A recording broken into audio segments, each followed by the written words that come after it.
মুখোশ খুলে গেছে।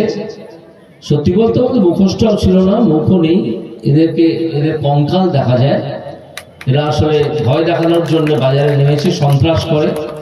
এখানে আমি এরকম আরেকটি শাহজাহানের কথা শুনেছি একটু আগে একটা মিটিংয়ে, তাকে হুঁশিয়ারি দিয়ে এসেছি যে তুমি যদি এমনকি নেপালেও পালিয়ে যাও, যেখানে পালিয়ে যাওয়ার তোমার সম্ভাবনা আছে, সেখান থেকে মোদী সাহেব এবং আমাদের স্বরাষ্ট্রমন্ত্রী অমিত শাহ যখন তোমাকে তুলে এনে এখানে ফেলে রাখবেন হাত পা বেঁধে, তখন বুঝতে পারবে কত ধানে কত চাল।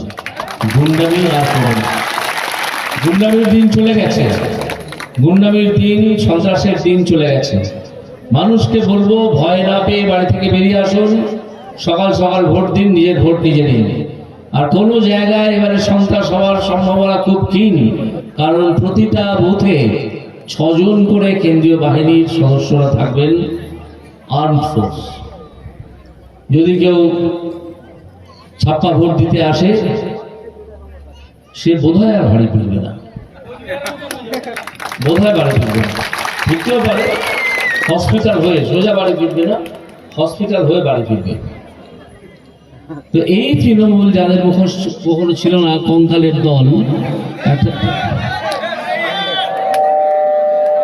কঙ্কালের দল একটা নাচানাচি করে, তাদের সামনে বলার মতো কথা আপনাদের সামনে কিচ্ছু নেই। তারা এখন এখানকার রাজ্যের, সম্পূর্ণ রাজ্যের মহিলাদের ভয় দেখাচ্ছেন যে আমরা যদি না জিতি তাহলে লক্ষ্মীর ভান্ডার বন্ধ হয়ে যাবে। এই কথাটা সম্পূর্ণ ভাওতা, এটাকে আপনারা গুরুত্বই দেবেন না। প্রয়োজনে চ্যালেঞ্জ করবেন যে তোমরা কালকেই বন্ধ করে দাও না, কালকেই বন্ধ করে দাও, দেখি কিরকম করো। এরা এটা এই কারণে বলছে যাতে আপনারা ভয় পেয়ে তাদেরকে ভোটটা দেন।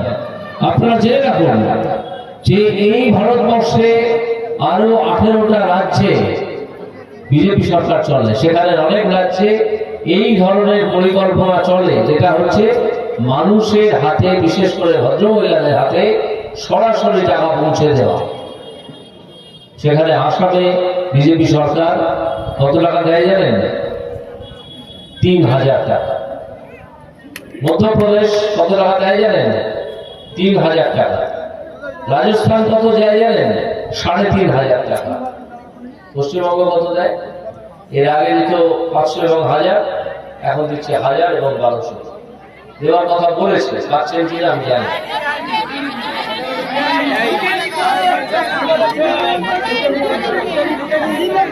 টাকা ঢোকে, টাকা ঢোকে, ঠিক আছে, আপনারা চিন্তা করবেন না। এই টাকা না ঢুকলেও, এই টাকা না ঢুকলেও আপনারা তো ভিখিরি নন। এই টাকাটা আপনার এসে টাকা, কিভাবে আপনার হাতে আসছে সেটাও আমি একটু বাদেই বলছি, আমি বুঝিয়ে বলে দিচ্ছি। এই টাকা আপনার টাকা, আপনি পান, ওদের কোনো অধিকার নেই এই টাকা আটকে রাখার। আসছি তো, যখন আমরা ক্ষমতায় আসবো সেই দিন বেশি দেরি নেই। আমার ধারণা এই তৃণমূল সরকার এই বছর ডিসেম্বর মাসের মধ্যেই পড়ে যাবে।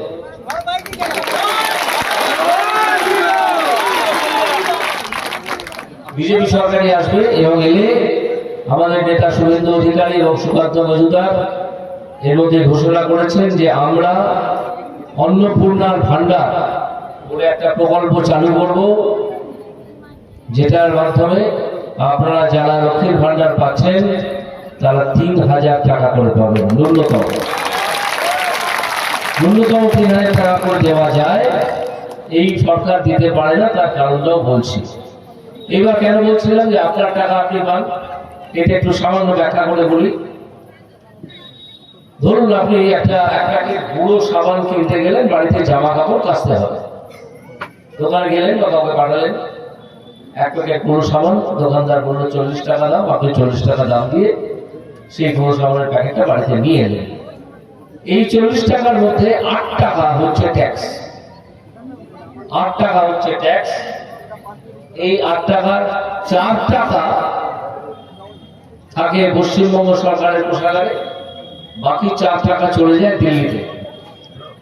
ভারতবর্ষের সংবিধানের যে নিয়ম আছে সেই নিয়ম অনুযায়ী যে রাজ্যের সঙ্গে যে সব ব্যবস্থা করা আছে, তাতে কেন্দ্রীয় সরকারের যে 4 টাকা গেল আপনার টাকা, সেই টাকার 2 টাকা আবার ফেরত চলে এলো পশ্চিমবঙ্গ সরকারের কোষাগারে। ফলে আপনার দেওয়া 1 প্যাকেট সাবানের জন্য পশ্চিমবঙ্গ সরকার কত টাকা পেল? 6 টাকা। এইরকম প্রতিটা জিনিসে আপনি যখনই কিছু কিনছেন একটা টাকা এইভাবে ট্যাক্স হিসেবে ধরা হচ্ছে। সেটা খাবার কিনুন, মিষ্টি কিনুন, জামা কাপড় কিনুন, ওষুধ কিনুন, যাই কিনুন, ধরে নেওয়া হচ্ছে তার অর্ধেক পায় পশ্চিমবঙ্গ সরকার, অর্ধেক পায় কেন্দ্রীয় সরকার। কেন্দ্রীয় সরকার সেই অর্ধেকের অর্ধেক আবার পশ্চিমবঙ্গ সরকারে ফেরত দিয়ে দেয়।